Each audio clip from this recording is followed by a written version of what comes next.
Hello everybody, welcome back to the channel. तो आज हम लोग बात करने वाले हैं कोऑर्डिनेट ज्योमेट्री के बारे में। ठीक है, कोऑर्डिनेट ज्योमेट्री का जो सबसे फर्स्ट थ्योरम है, जो हमारा क्या है, डिस्टेंस फार्मूला भी हम लोग इसे कहते हैं।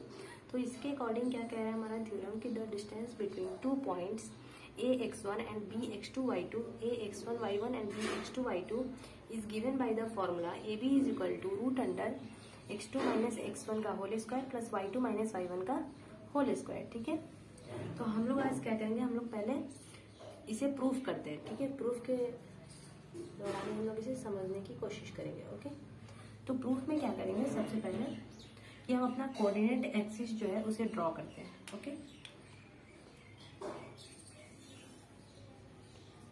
तो ये हमारा क्या है, ये हमारा कोऑर्डिनेट एक्सिस है। ठीक है, ये हो गया पॉजिटिव एक्स एक्सिस, ये हो गया पॉजिटिव वाई एक्सिस, ये निगेटिव और ये भी निगेटिव वाई एक्सिस। ओके, और ये हमारा क्या है, ओरिजिन है। ठीक है, अब इस पे हम लोग दो पॉइंट्स कंसीडर करते हैं। ठीक है, जिसमें फर्स्ट पॉइंट हम लोग क्या ले लेते हैं, ए जो कि दिया हुआ है x1 y1, और दूसरा पॉइंट क्या ले लेते हैं, b x2 y2। ठीक है, हमें निकालना क्या है, ए बी डिस्टेंस निकालना है। ओके, तो हम लोग सबसे पहले इसमें क्या करेंगे, हम लोग यहाँ से परपेंडिकुलर ड्रॉ करेंगे। ठीक है, तो यहाँ से एक परपेंडिकुलर ड्रॉ किए और यहाँ से भी एक परपेंडिकुलर ड्रॉ करेंगे। ठीक है, जब हम लोग परपेंडिकुलर ड्रॉ करेंगे तो हम लोग जानते हैं, क्योंकि इसका कोऑर्डिनेट क्या है, x1, y1 है, x1 y1, इसका मतलब ये इतना पार्ट x1 है। ओके, ये क्या है, हमारा x1 है, और ये जितना ऊपर है वो क्या है, y1 है। इसे समझने के लिए हम लोग एक एग्जाम्पल लेते हैं। जैसे अगर हमारा पॉइंट क्या है 2, 3 को अगर मुझे प्लॉट करना है, ठीक है, हमारे पास नीचे क्या है 1 2 3 4, 1 2 3 4 5, ऊपर में 1 2 3 और 4। ठीक है, तो हम लोग जानते हैं कि सबसे पहले कि ये हमारा x कोऑर्डिनेट है और ये हमारा y कोऑर्डिनेट है।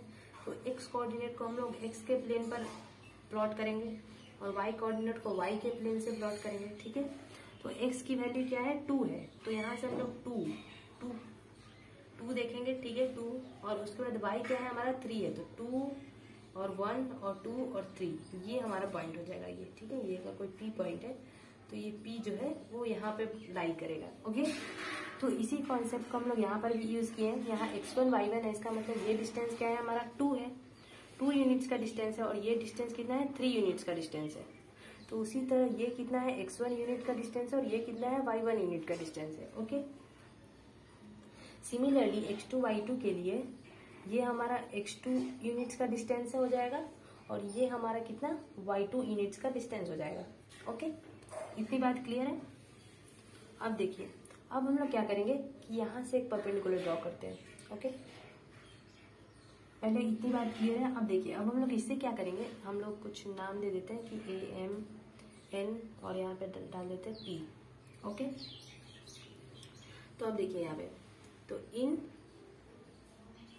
सबसे पहले देखते हैं कि हमारा ए एम क्या है, सॉरी ओ एम क्या है, we have O M is equal to x1 and O M is equal to x2। Similarly A M is equal to y1 and B N is equal to y2। ठीक है, तो इसी method से हम लोग ये नहीं निकाल सकते कि mn की वैल्यू क्या होगी, और जो mn की वैल्यू होगी वही ap की वैल्यू होगी, क्योंकि ये जो है वो कहीं ना कहीं क्या है, एक रेक्टेंगुलर फॉर्म है। ठीक है, रेक्टेंगुलर फॉर्म है, तो इसका ये वाला साइड और ये वाला साइड क्या होगा, इक्वल होगा, और इसका भी ये वाला साइड और ये वाला साइड क्या होगा, इक्वल होगा। तो यहाँ पे हमारे पास आ जाएगा ap is equal to mn, and mn is equal to क्या होगा, O N minus O M होगा ना, x2 माइनस ओ एन ये वाला पूरा डिस्टेंस है और ओ एम इतना है, तो mn निकालने के लिए क्या करेंगे, O N minus O M, that is equal to x2 minus x1, और mn के जगह क्या डाल सकते हैं हम, ap। ये हमारा एक रिजल्ट हो गया। Okay, ap is equal to x2 minus x1। Similarly अब हम लोग ये जो y2 है उसमें से y1 को माइनस करेंगे, तो हमारे पास इसका वैल्यू आ जाएगा bp का, तो bp इज इक्वल टू क्या होगा, bn minus am, that is equal to y2 minus y1। Okay, तो ये हमारा बीपी का वैल्यू आ गया, ये 1 और ये 2, ठीक है। अब हमारे पास बीपी की वैल्यू आ गई और एबी की वैल्यू आ गई, और हमें निकालना क्या है, एबी निकालना है। तो यहाँ पर हम पाइथागोरस थ्योरम यूज कर सकते हैं। तो अकॉर्डिंग टू पाइथागोरस थ्योरम हमारे पास क्या आ जाएगा, ए बी का square is equal to A P square plus B P square, ठीक है। तो इससे हमारा A B square is equal to क्या आ जाएगा, ए पी का वैल्यू कितना दिया है, x2 माइनस x1 का whole square plus y2 minus y1 का होल स्क्वायर। तो इससे ए बी की वैल्यू क्या आ गई,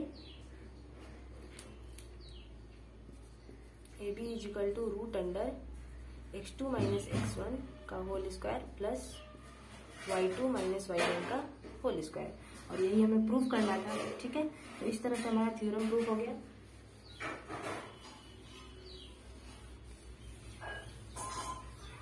ओके, अब सिमिलरली अगर हमें ऑरिजिन से डिस्टेंस निकालना हो तो इसमें कुछ खास नहीं होता है। जो हमारा कोई भी एक कोऑर्डिनेट, जैसे अगर हमारे पास दो पॉइंट हो गया ए और ओ का वैल्यू कितना है 0,0 और ए का वैल्यू क्या है x1 y1, ओ ए का डिस्टेंस निकालना है। सेम फॉर्मूला लगाएंगे, x1 माइनस 0 का whole square plus y1 minus 0 का होल स्क्वायर और रूट, तो root under x1 square plus y1 square, ठीक है। तो इस तरह से हम लोग जान सकते हैं।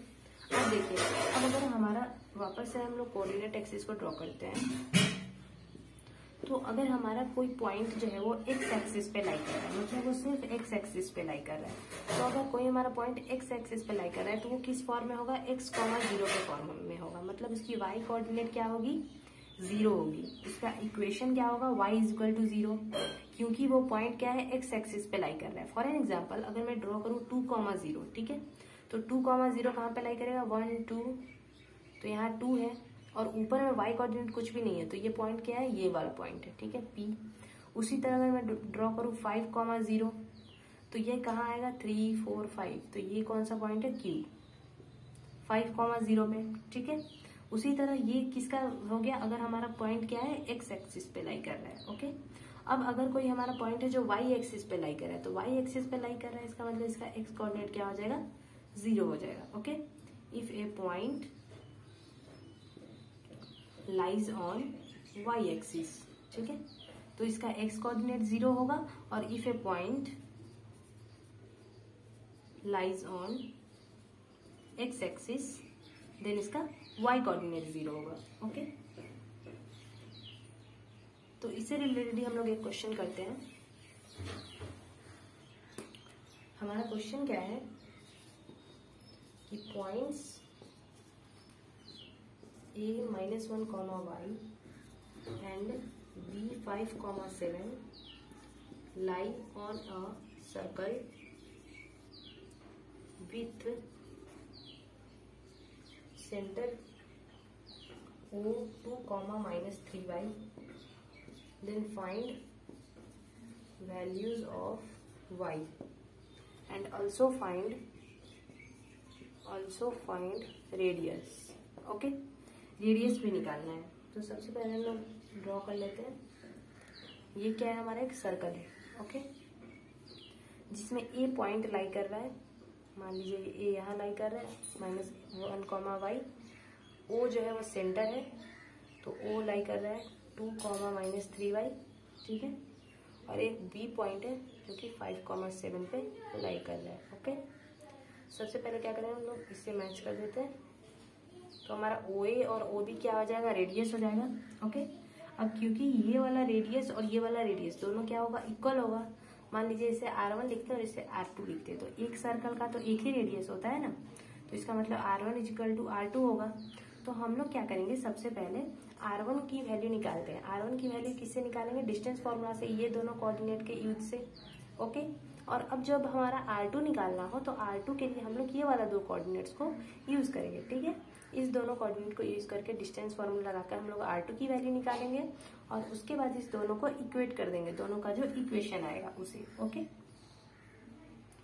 तो हम लोग करते हैं फॉर R1, ठीक है। तो R1 इज इक्वल टू क्या होगा, डिस्टेंस फॉर्मूला लगाते हैं, 2 - 1 का होल स्क्वायर, x2 - x1 का होल स्क्वायर होता है, प्लस अब y2 क्या है हमारा, -3y है, और माइनस वाई, y1 क्या है, y का होल स्क्वायर, ठीक है।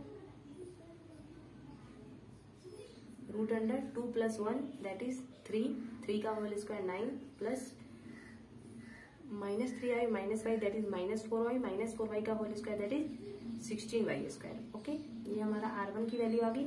इसे हम लोग चाहे वैसे भी लिख सकते हैं कि R1 square is equal to 16y square plus 9, ये फर्स्ट इक्वेशन। ओके, अब सिमिलरली फॉर R2, ठीक है। R2 के लिए क्या करेंगे हम लोग, R2 is equal to root under 2 - 5 का होल स्क्वायर प्लस -3y - 7 का होल स्क्वायर। ओके, इसे हम लोग इक्वेट कर लेते हैं तो ये कितना हो जाएगा, 5 - 2 3, 3 का होल स्क्वायर 9 प्लस यहाँ पर a + b का कॉन्सेप्ट लगाएंगे तो सबसे पहले -3y का होल स्क्वायर क्या हो जाएगा, 9y स्क्वायर, फिर -7 का whole square that is equal to 49, ठीक है। और उसके बाद क्योंकि ये निगेटिव है, निगेटिव का स्क्वायर करेंगे तो पॉजिटिव आएगा, तो ओवरऑल 2 होगा, तो 2 × 7 × 3y 2ab का फॉर्मूला लगाएंगे, ठीक है। तो ये हो जाएगा root under 9y square plus 42y plus 58। Okay, ये आ गया हमारे पास। अब देखिए यहाँ पर इससे R2 square is equal to क्या हो जाएगा, 9y square plus 42y plus 58। Okay,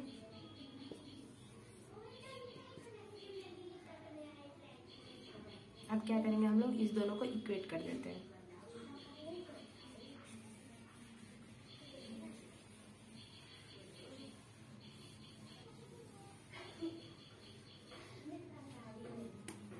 ठीक है, तो हमारे पास आ जाएगा 16, पहले कर देते हैं, R1 square is equal to R2 square that is 16y square plus 9 is equal to 9y square plus 42y plus 58। Okay, तो इसे RHS का टर्म है, इसे हम लोग LHS में ले जाते हैं तो हो जाएगा 16y square plus 9 minus 9y square minus 42y minus 58 that is equal to 0। 16 में से 9 गया 7y स्क्वायर माइनस 42y और यहाँ पे आ जाएगा आपको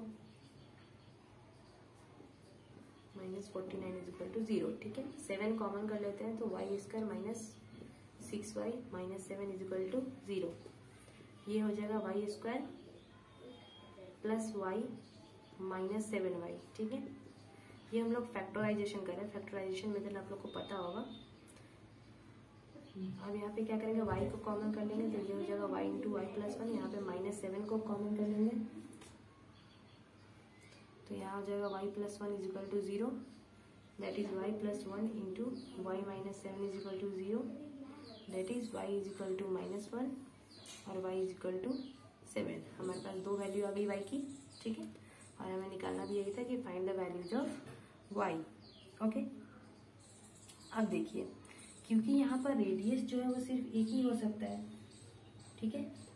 रेडियस तो एक ही हो सकता है ना, लेकिन मतलब सेंटर जो है इस यहाँ पर चेंज हो जाएगा। जैसे अगर y की वैल्यू अगर हम -1 और y इज इक्वल टू 7 रखते हैं, ठीक है, तो हमारा सेंटर क्या आ जाएगा, C1 या तो हो जाएगा 2, अगर y की वैल्यू -1 है तो 2 3, या फिर C2 क्या हो जाएगा 2, -21। ओके, तो हमारा सेंटर या तो 2 - 3 है या फिर 2 - 21 है, ठीक है। तो जब 2, 3 है हमारा सेंटर, जब 2, 3 होगा हमारा सेंटर, तब हमारा रेडियस कुछ और आएगा। जैसे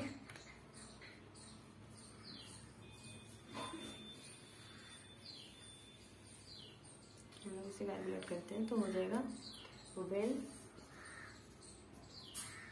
सेंटर इज 2, 3। जब 2, 3 सेंटर है हमारे पास, तब हमारे पास रेडियस की वैल्यू क्या आएगी, radius is equal to root under, इसमें से कोई भी पॉइंट ले लेते हैं तो 2 + 1 का होल स्क्वायर और प्लस -3 × y। तो यहाँ पर y की वैल्यू क्या थी, यहाँ पे y की value y is equal to -1 था और यहाँ पे y इज इक्वल टू 7 था, ठीक है।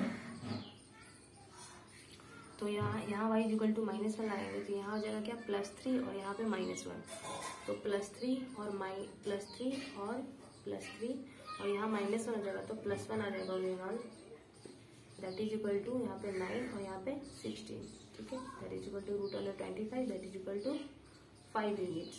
ओके, तो इसके लिए रेडियस क्या आ जाएगा 5 units, and when centre is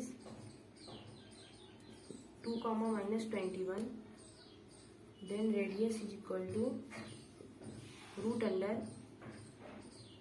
+ 1 का होल स्क्वायर, और यहाँ पे आ जाएगा आपके पास +7 -21 का whole square, that is equal to 9 + 28 का whole square, that is equal to 9 + 784। ये अगर आपको नहीं पता हो कि ऐसे स्क्वायर कोई भी 2 डिजिट का स्क्वायर को कैसे फाइंड आउट करते हैं, तो इसका एक शॉर्टकट ट्रिक जो होता है वो मैंने बताया हुआ है, आप देख सकते हो, ठीक है, प्लेलिस्ट में जाकर आप चैनल पर विजिट करोगे तो आपको दिख जाएगा, ये शॉर्ट्स में अवेलेबल है। ओके, तो दैट इज इक्वल टू क्या हो जाएगा 793, that is equal to 28.1 units, ठीक है, तो ये एक रेडियस आ जाएगा इसका, ठीक है, तो इसका 2 रेडियस का वैल्यू आएगा क्योंकि यहाँ पे 2 y की वैल्यू आ रही है। ओके, तो इस तरह से हम लोग क्वेश्चन कर सकते हैं। अब हम लोग कुछ प्रॉपर्टीज जान लेते हैं क्वाड्रिलेटरल्स का, उस प्रॉपर्टीज को ही यूज करके हम लोग क्या करते हैं, बहुत बार कोऑर्डिनेट ज्योमेट्री में प्रूव करते हैं, ठीक है। तो हमारा टॉपिक क्या है, प्रॉपर्टीज और क्वाड्रिलेटरल्स। ओके, हमारी फर्स्ट प्रॉपर्टी क्या हो जाएगी,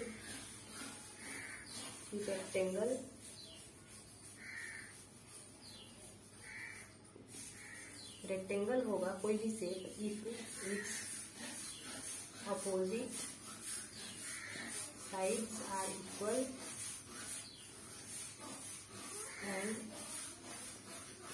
डायगोनल्स आर इक्वल, ठीक है, कोई भी शेप रेक्टेंगल होगा किस केस में,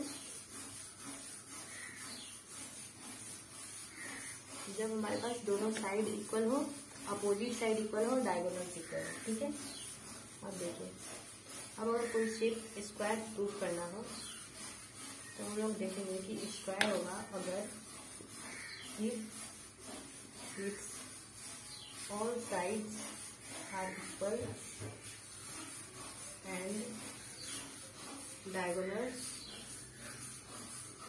आर इक्वल, ठीक है। अगर साइड्स भी सारे इक्वल है और डायगोनल्स भी इक्वल है तब वो स्क्वायर है। ओके, अगर हमारे पता करना हो, प्रूव करना हो पैरेललोग्राम, तो पैरेललोग्राम कब होगा, if its opposite sides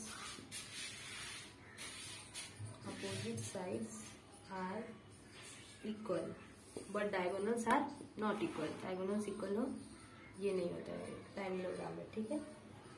+4 parallelogram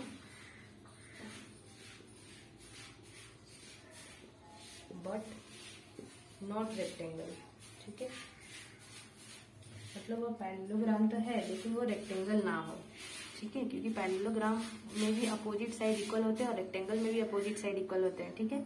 तो वैसे पैरेललोग्राम जो कि रेक्टेंगल नहीं है उसके लिए केस क्या होता है कि if its opposite sides are equal but diagonals are not equal, ठीक है। तो इस केस में क्या होगा, वो पैरेललोग्राम तो होगा लेकिन रेक्टेंगल नहीं होगा, ठीक है। अब देखते हैं रोम्बस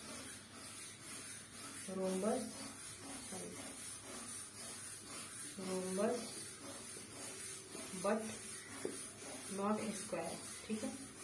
रोम्बस का भी क्या प्रॉपर्टी होता है कि उसका सारा साइड जो होता है वो इक्वल होता है, ठीक है। If all its sides are equal but diagonals are not equal, ठीक है। तो ये कौन सा केस होता है, रोम्बस का केस होता है, ठीक है। तो इस तरह से आप लोग कोई भी ज्योमेट्री को प्रूव कर सकते हैं, ओके। और उसके बाद एक और फॉर्मूला होता है जिसे हम लोग कहते हैं सेक्शन फॉर्मूला, ठीक है। ये एक बहुत ही छोटा टॉपिक है। तो सेक्शन फॉर्मूला,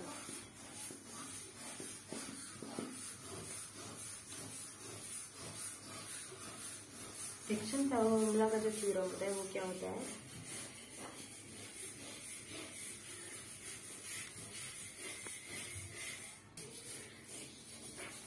ठीक है। तो सेक्शन फॉर्मूला का हमारे पास थ्योरम क्या होता है कि the coordinates of the point P x, y which decides the line segment joining A x1 y1 and B x2 y2 internally in the ratio n:1, then x is equal to m x2 plus n x1 by m plus 1, m plus n and y is equal to m y2 plus n y1 by m plus n, ठीक है। तो ऐसे जो theorem पढ़कर समझ नहीं आ रहा उतना, तो हम लोग इसे एग्जाम्पल से समझते हैं। जैसे फॉर एन एग्जाम्पल, अगर हमारा ये एक लाइन सेगमेंट है पी क्यू, ठीक है। इसके बीच में या छोड़िए, यहाँ पर एक कोई पॉइंट है, ठीक है, जिसकी जो क्या है ओ, उसका कोऑर्डिनेट क्या है x, y, ठीक है। और ये जो पॉइंट है ओ, ये इस लाइन सेगमेंट को दो पार्ट में डिवाइड कर रहा है, ठीक है। दो पार्ट में इसे डिवाइड कर रहा है, इंटरनली इसे डिवाइड कर रहा है। इंटरनली मतलब ये जो पॉइंट है वो इस लाइन सेगमेंट के अंदर ही लाई कर रहा है। कभी कभी क्या होता है कि हम लोग एक्सटर्नली डिवाइड करते हैं, ओके। तो पहले हम लोग इसका बात कर रहे हैं, ठीक है। तो इंटरनली डिवाइड कर रहा है, और ये जो रेशियो में डिवाइड कर रहा है वो मान लेते हैं क्या है, m है और n है, m:n के रेशियो में है। m:n के रेशियो में क्या कर रहा है, इसे डिवाइड कर रहा है, ओके। तो जब, और हमें निकालना क्या, इसका कोऑर्डिनेट हमें दे रखा है x1 y1 और इसका भी कोऑर्डिनेट दे रखा है x2 y2, ठीक है। और हमें क्या निकालना है, x और y की वैल्यू निकालनी है, मतलब ये वाला पॉइंट का कोऑर्डिनेट निकालना है, ठीक है। तो इस पॉइंट के कोऑर्डिनेट को निकालने का ये क्या होता है, फॉर्मूला होता है, जिसमें x इज इक्वल टू क्या होता है, m into x2 plus n x1, जिसमें m क्या है, वो m और n क्या है, रेशियो है, जिस रेशियो में डिवाइड कर रहा है। और y इज इक्वल टू क्या होता है, m y2 plus n y1, okay. तो इस तरह से क्या करते हैं हम लोग, इस पॉइंट का कोऑर्डिनेट का वैल्यू को फाइंड आउट कर सकते हैं, ठीक है। और अगर बाई चांस ये पॉइंट जो है वो एक क्या है, मिड पॉइंट है, ठीक है। अगर मिड पॉइंट है, in case if m is equal to n, मतलब जो रेशियो है वो क्या है, इक्वल हो जाता है, ठीक है। तो उस केस में जो हमारा मिड पॉइंट का कोऑर्डिनेट आएगा वो क्या आएगा, x1 plus x2 by 2, y1 plus y2 by 2, ठीक है। ये हमारे पास क्या आ जाती है, कोऑर्डिनेट आ जाती है, ओके। अगर m is equal to n हो जाता है तो मतलब मिड पॉइंट का जो अगर हमें कोऑर्डिनेट निकालना हो, अगर तब, ठीक है। और अगर एक्सटर्नली डिवाइड करता है तो यहाँ ज्यादा कुछ डिफरेंस नहीं आता है, बस एक बीच में माइनस का साइन आ जाता है, ओके। यहाँ भी क्या आ जाता है, माइनस का साइन आ जाता है। इफ इन केस इंटरनली की जगह क्या हो, एक्सटर्नली हो, ठीक है। तो इस तरह से हम लोगों का इसी फॉर्मूला को हम लोग क्या कहते हैं, सेक्शन फॉर्मूला। अब आप लोग सोच रहे हो कि इसे सेक्शन फॉर्मूला क्यों कहते हैं, तो इसे सेक्शन फॉर्मूला इसलिए कहते हैं क्योंकि ये सेक्शन में डिवाइड कर रहा है, मतलब एक पार्ट वाइज क्या कर रहा है, डिवाइड कर रहा है, ओके। इसीलिए हम लोग इसको सेक्शन फॉर्मूला कहते हैं, ओके। अब एक और कॉन्सेप्ट होता है, that is area of triangle, ठीक है। Area of triangle using coordinate geometry. Coordinate geometry के तहत अगर हमारे पास कोई एक ट्राइंगल है, ठीक है, जैसे ये एक ट्राइंगल है, ठीक है, ए बी एंड सी, इसका कोऑर्डिनेट दिया है a, b, इसका दिया है c, d और इसका दिया है e, f, ठीक है। या फिर हमें इसे ऐसे मानते हैं, इसका दिया है x1, y1, इसका दिया है x2, y2 और इसका दिया है x3, y3, ठीक है। तो हमारा फॉर्मूला एरिया ऑफ ट्राइंगल का क्या हो जाता है कि area of triangle is equal to 1/2 mod, या फिर आप मॉड को आगे लगा लो, तो 1/2 into x1 bracket y2 minus y3 plus x2 bracket y3 minus y1 plus x3 bracket y1 minus y2 और होल का मॉड। ठीक है, इस तरह क्या करते हैं कि हम लोग इस ट्रायंगल का एरिया ऑफ ABC, ठीक है, इसका हम लोग वैल्यू निकाल सकते हैं। ओके, और ये क्या आएगा, हमेशा पॉजिटिव क्वांटिटी होनी चाहिए, इसलिए हम लोग क्या ले लेते हैं, मॉडुलस ले लेते हैं। ओके, तो इस तरह से हम लोग निकाल सकते हैं। कोऑर्डिनेट ज्योमेट्री के अंदर बेसिकली इतना ही पार्ट था। आप लोग और अगर चाहो तो आप एरिया ऑफ पैरेललोग्राम ये सब अगर फाइंड आउट करना रहता है तो हम लोग एरिया ऑफ पैरेललोग्राम का फॉर्मूला पहले से ही जानते थे। हम लोग को बस बेस का कोऑर्डिनेट्स निकालना है। ठीक है, बेस का वैल्यू निकालना है जिसमें हमें कोऑर्डिनेट्स दिया होगा। बेस का कोऑर्डिनेट आप वैल्यू निकाल लो, फिर हाइट का निकाल लो और उसके बाद उसको मल्टीप्लाई कर दो तो एरिया आ जाएगा, एरिया ऑफ पैरेललोग्राम।